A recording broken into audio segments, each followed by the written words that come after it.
So I'm the post-lunch speaker. You all about to fall asleep.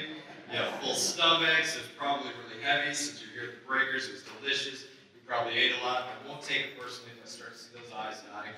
I'm not going to speak forever. I'm always a firm believer that none of us have time for BS. I know that we got Eric here and Noah Valenstein coming in and speaking a little bit, so I'm not going to make this super water heavy. Try to talk about a few different things that I see going on in Washington, and then I'll leave time for whatever questions you all want to answer. But the first thing that I want to start by touching on, because it is a very serious issue, obviously when you see the election cycle going on, I'm not going to get hyper-political on this, but when you see the election cycle going on, you see what's going on at the top of the tickets and the different directions and what some of these proposals are that are being thrown out there that has a lot to do with anybody that has the word tax in their namesake. So you think about some of the giveaways that are being pushed out there right now that I have the job of defending against in Washington, D.C. as a member of Congress, where many of these giveaways that are being put forth in Washington right now are giveaways that have already been pushed through the House of Representatives in this 116th Congress. So these are not pie-in-the-sky ideas. These are not ideas that don't necessarily have no support. These are ideas that have already, in many cases, been moved through the House of Representatives, possibly, waiting over in the Senate, waiting what goes on with the elections in 2020. The first giveaway that I want to talk about is what's known as the public funding of elections. Now, when that's said in Washington, D.C., somebody says the public funding of elections. What they're saying is the taxpayer funding of elections. This is the bill, H.R. 1, by being labeled H.R. 1. That means it was the #1 priority of the majority party in the House of Representatives. So H.R. 1, what that was a bill that would alter a number of things about the way elections would go, but one of the primary things that it would alter about the way elections are funded. One of the things that it would do with these elections funding is to say any small dollar contributions. That is to say, contributions that fall under the realm of $200 or less would be matched by you, the taxpayer, right? Because there's no such thing as government funded. There's only taxpayer funded. So it would be matched by you, the taxpayer, 6-1. That is literally a bill that passed the House of Representatives. So if somebody made a contribution to Congressman Brian Mast or AOC or Nancy Pelosi or Kevin McCarthy or anybody else under $200, those would be matched by your taxpayer dollars to a tune of 6-1. So a $200 contribution to Brian Mast could become a $1,200 contribution to Congressman Brian Mast. That is the worst possible use of taxpayer dollars that I can think when you consider what goes on with elections and those dollars funding commercials, radio ads, flyers, things that people hold on the side of the roads and things like that. Not an appropriate use for taxpayer dollars. H.R. 1, #1 priority, #1 giveaway for what's going on with the majority party in the House of Representatives. I want to talk a little bit about one of the other giveaways going on. We're obviously all keenly aware of what's going on with our southern border, the influx of illegal immigration on our southern border. One of the best ways that this was put into perspective recently around D-Day before. D-Day last year was saying what has come across our southern border in some months has been the equivalent of the U.S. presence of the D-Day invasion, and that's literally true. That's how many people have come across our southern border in 1 month. Now, where does this go to a giveaway? When you think about some of the first things that occur when somebody crosses our border illegally, it goes into what goes on with their trauma care. That's one of the first things that happens. They're given food, they're given water, they're given medical treatment so that we can make sure whether somebody came across illegally or not, that they're taken care of, that they're not going to die because of some sort of trauma that they incurred while they're making that journey. Now, when you think about the health care that moves forward thereafter, and the idea that those that come across our border illegally should be given free health care right off the bat when this is not the state that we have for all of our seniors or for all of our veterans, that's one of those giveaways that you look at the dollars that would be spent on that sort of thing. Currently, we spend about $100 to $150 for every person that crosses our border illegally. For families that cross our border illegally, it's closer to the tune of $300 to $400 per family, your taxpayer dollars. You want to equate that over to our seniors. Think a little bit about our seniors. Most of our seniors do not receive retirement checks to the tune of $150 a day when you add up the Social Security check. You think about that much being spent on somebody that crossed our border illegally. Most of our veterans do not receive retirement pensions to the tune of $150 a day. That's what's being spent on somebody that crossed our border illegally. One of the other free giveaways that we're trying to defend against in Washington, D.C. right now is the idea of free college for everybody. And I'll be the first one to tell you that none of you should have paid for Brian Mast's college after I left high school. When I left high school, I was spending more time drinking beer, playing sports, and chasing girls, and if you would have spent your tax dollars on my education, it would have been a waste of your dollars. However, I I did have that amazing opportunity that exists out there to go out there and have my education covered. After I went out there and made a contribution to my country, serving in the United States military for over 12 years, I earned something known as a GI Bill, our great college program that we have out there that I always speak to our young people about. So when you talk about one of those other giveaways going on in Washington right now, it's the idea that every person, just because they come out of high school, made it through those 12 free years of education, that they should have their higher education paid for, especially at a time when we're talking about all the work that we need done in the trades, the people that we need out there in buildings and railroads and all those other places where people aren't necessarily taking up all those trades in the same way that they used to. And we need people in those places, not necessarily putting it off for another 4 years on the taxpayer's expense. That's another one of those giveaways. One of the other big things that we're dealing with right now as it pertains to giveaway, the idea of passing through the House of Representatives, $15 to $25 per hour minimum wage, having nothing to do with somebody's productivity, time on the job, level of education, work ethic, skills that they have. The idea that somebody needs to be paid not related to any one of those things. Probably one of the worst ideas that comes out of Washington. One of the big things that I try to go out there and defend against. You've heard the ideas of free housing going on out there. If you watched the last debate, probably one of the most important things to hear from for people to hear when you talk about the groups in here like AARP and others. The idea of Medicare for all, which is a mainstream idea that's going on through Washington. Probably one of the biggest things that will bring to an end the idea of Medicare Advantage for all of those seniors that love Medicare Advantage. That would cease to exist when you have a program like Medicare for all, and then not to mention the extreme cost that it's been pointed out that this would cost to go out there and implement a program like that. So those are some of the freebies that I'm defending against in Washington right now as we speak.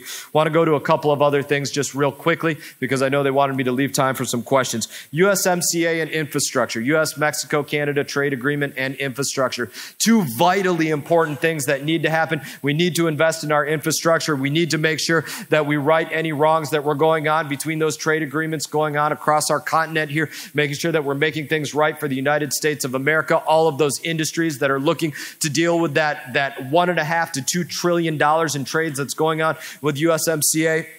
There is one very important reason right now that both of those items are not moving rapidly through the House of Representatives. This is a point that I've become hyper-partisan on. I apologize for those of you that take that a little bit more softly. I don't try to do it, but it's the reality sometimes. There's one reason alone that's not being pushed through the House. That's because Nancy Pelosi is not going to go to the White House lawn or the Rose Garden or somewhere else, hold hands with President Trump and have a big bill signing ceremony where she's handed a calligraphy marker that has Donald Trump's signature on it and say, we did a great thing by getting this done, large infrastructure, USMCA, these other things, and that's why it's not moving through the House of Representatives. It's sad to say that because it's very good work that needs to be done. I wish I could say otherwise, but that's the reality of the situation. One other quick update I need to give you all, guys, is continuing resolution, what's known as CR, or that postponing of the appropriations that we work on in Washington, D.C., where we specifically say these are dollars that need to go in a place, these are where they need to be pulled back from some other place. As of right now, we're going to be looking at probably another continuing resolution moving just before Christmas. That's my speculation. Probably moving sometime into early part of the year. If not, the powers that be maybe even trying to push that all the way through the next election cycle. That's a very bad thing for anybody that wants to see the normal appropriations process in Washington, D.C. I wish I could tell you otherwise, that wouldn't be the case. Unfortunately, I see that movie played out a little bit, so I'm upset about it, but I'm not going to say that I'm surprised about it. Last point that I want to touch on is our waterways. For me, hands down, biggest thing that I work on as a member of Congress every single day is what has to do with our waterways nationally and in Florida. I have one policy as it relates to our waterways here in the state of Florida, and I wish that it was adhered to at the state level, at the federal level. I wish it was something that every person could wrap their mind around this, and it's a knife that cuts in every single direction for me. I don't care where it goes. If I wouldn't put something into the water with my in the bathtub with my own children, in the water with my own children, or for those of you that have grandchildren, if you wouldn't put it into the bathtub with one of your grandchildren, it does not belong in our Florida waterways, whether it's something that runs off my lawn, thank you, whether it runs off my lawn or off an agricultural field or off of a roadway or off of a crop, or whether it comes from one waterway to another waterway that's completely non-connected. I don't care where it comes from or what direction that knife cuts. If I wouldn't put it in the bathtub with my kids, we got to do everything that we can to keep it out of our Florida waterways, whether it's our springs, our tributaries, our beaches, our oceans, Lake Okeechobee, any of our rivers, canals, estuaries, you name it. That has to be the policy if we want to keep Florida the place that has people moving to it at the rate of 400,000 plus people every single year, moving here for their first home, second home, third home, whatever reason it is that they want to enjoy our low tax state, come into this beautiful place. We have to keep it beautiful, and I think that's the way that we work to keep it beautiful. On that front, I would just say the biggest thing that we're working on in Washington on that front coming up is what's known as the Water Resources and Development Act. I sit on the Committee of Transportation and Infrastructure, the Subcommittee of Water Resource and Environment, where we go out there and write that bill. That's where I chose to be on that committee and that subcommittee, so I could work on that bill specifically because it's most important to me as somebody that loves to work on water. So on that front, we're going to be pushing a number of things in there. If you have ideas about what should be in that Water Resource and Development Act, that's all-encompassing bill that has everything to do with waterways across the country, with the Corps of Engineers, with EPA, with NOAA, any of those agencies, that's the bill that it has to go in. It only occurs every couple years. So if you have ideas for that, get that to your member of Congress or to me if I'm your member of Congress, or if you just know me, reach out to me and we can have a conversation about it. It's where we're going to be pushing things like the EPA standard that came out this year recently, where we pushed them on cyanobacteria. They came out and said anything over 8 parts per billion on cyanobacteria, too toxic for human contact. We need those kind of things acknowledged in the Water Resource and Development Act so that the Corps of Engineers acknowledges those things in a more substantial way. Things like the Corps of Engineers going out there and making the acknowledgement this year that they have literally and knowingly moved toxic waters from one waterway to another waterway across Florida. Those kind of things need to be out there in this bill. These are the kind of things that we're going to be pushing. On that front, I just want to say thank you all for your attention, even though it's right after lunch. You all did a great job of not falling asleep. And so in that, I appreciate the time. Look forward to answering any questions you all have.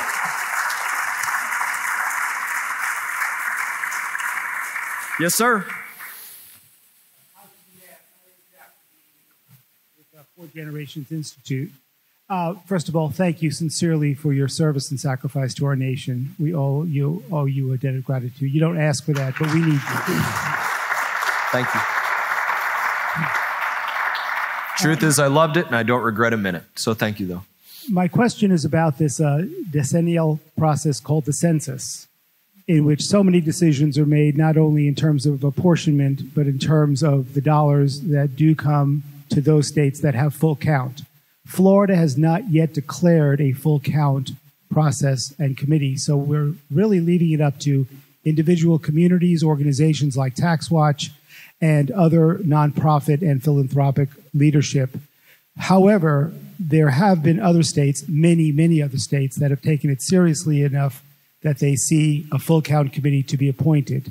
I'd like you to comment on the importance of the census for our growing state, and also about your potential leadership in asking for us to have a full count committee specifically authorized by our state government. I mean, it's really a softball of a question, but an important question, because when you think about the census and how that has to do with the state of Florida, and you really phrased the question in a way that you took all the answers right out of it for me, the dollars that this has to do with moving forward, appropriations on every single front of appropriations, moving through Washington, whether you're talking about whether something's going to go to New York or California or Florida or down in Texas or some point in between, that has to do with what goes on for the next decade with this census. Vitally important. It cannot be understated enough that we need to pay attention to it. We need to push for everything that we can to make sure that there's a proper accounting of everything going on. And you couldn't get more support from me on this front, because it is so vitally important for everything that we need to point to for the next decade to come. So vitally important.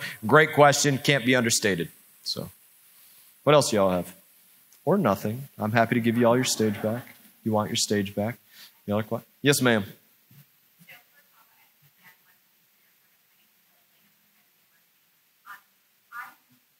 This whole free college for all, I feel like as a single mom, I've pushed my children all the way along all these years to understand that college is a privilege, but you have to earn it and you have to work for it. And when I hear that there's a possibility that it could be free, it's kind of contrary to what I've always taught them. So what I would love is if you could continue to stay on that path of not supporting free college for all, because I've gotten them on a good trajectory in terms of earning something important, and they have to, it's a gift.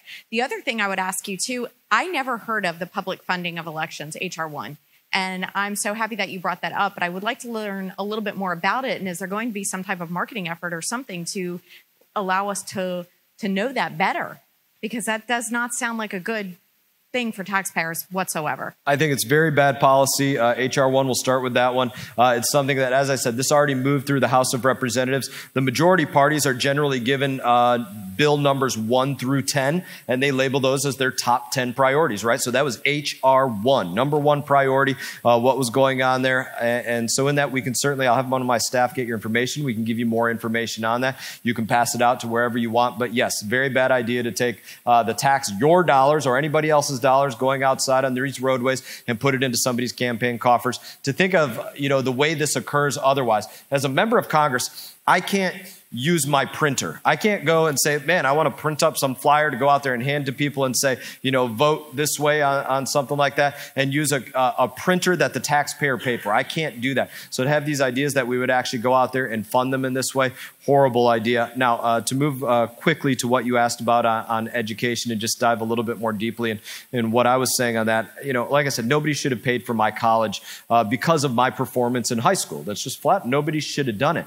And we do have great college programs out there. We have great military service academies. We have opportunities for people to earn athletic and academic scholarships. We have people to go out there and utilize what's known as the ROTC. We have a number of ways for people to go out there and work and save for school and go out there and do it. But this idea that we should say that that's the right path for everybody to immediately go out and pursue another 4 years of education when it's not necessarily the right path. I ended up graduating with honors from Harvard, but I wouldn't have graduated with, maybe even graduated from anywhere had I done that right after high school, because it wasn't the right path for me. It wasn't the right time. But had I been foisted into that, it would have been a waste of the taxpayer dollar. And that's why I think it's such a bad idea to go out there and foist that upon people in that way. So anyway.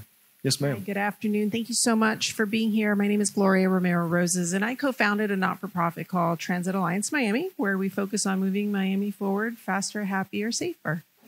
My question to you is, what do you see as the top 3 barriers to drawing down federal dollars for mass transit projects in Florida? I don't think that you necessarily see the barrier on drawing down mass transit projects. You're probably going to see an increase on what goes on with the infrastructure funding. It's one of the most bipartisan conversations in Washington. I think it's appropriate for moving this country forward on many different fronts. I don't agree on every front, and some fronts I do agree on. But in that, transportation is where you see it going on in Washington. The only reason, as I said, that it's not moving forward is because there's this unwillingness to, say, have some big bill signing ceremonies on the White House lawn. But aside from that, people want to see that moving forward in our ports, on our roadways, on rail, on, through what's going on with aviation and people being able to move different places at low altitudes or goods at low altitudes. Hands down, one of the most bipartisan conversations. So I can't sit here and pretend to you that there's going to be some kind of drawdown on that. I suspect that if you speak to Elaine Chao, who I heard is going to be here later, I think you'll probably see that being a very similar response as well. It should be appropriately placed and timed based upon what the needs are. It should be looked at on every single front through a very unscrupulous eye, in my opinion. But in that, I think you're going to see that be one of the more bipartisan places. So, yes, sir. If you're next, or ma'am, or wherever you want to go. Sure, Richard. Not to be presumptuous. I didn't want to cut in front of somebody else who raised their hand first. I have to say I'm a little disappointed that we don't have someone to present counterpoints to some of the things that you said, because I do think that they are somewhat distorted in terms of immigration and publicly financed campaigns. There are very compelling arguments. It's not the worst thing, as you said, that's ever happened to this country. It's designed to take too much influence, big money, out of politics. But my question, I'm not going to go through and talk about all of them, but I do have one question, though, about trade. So you talked about trade. are you trying to reduce some of the tariffs that have been imposed by the president on steel and other types of goods that are used to build washing machines, things like that? Not whatsoever. So, while I certainly will be the first to recognize that what's going on with tariffs is one of the most painful things for many of our industry to go on across the front, I think it's one of the most important things that needs to be done to go out there and right the ship of the United States of America, not just for this next election cycle, not for the next 4 years of President Trump, not for the rest of the decade, but literally for several decades to come. When you look at the way that this has been ignored bipartisanly, what goes on with China, what goes on with currency manipulation, with intellectual property rights, with everything related to China, and their influx into the world stage in terms of the way that it has handicapped the United States of America and in ignoring of this. I think it's the bat that we're using to go out there and say, listen, we want free trade. I think all of us want free trade. But what I'm willing to say is I'm willing to settle for fair trade until we get to that point. So what am I doing to go out there and combat what's going on with that or reduce those? Absolutely nothing right now. I think it's one of the most important bludgeons that can be used to go out there and say, we don't want this as permanent policy, but we're willing to use it until we get to the point of fairness. Congressman, thank you so much. You're welcome. I appreciate the time.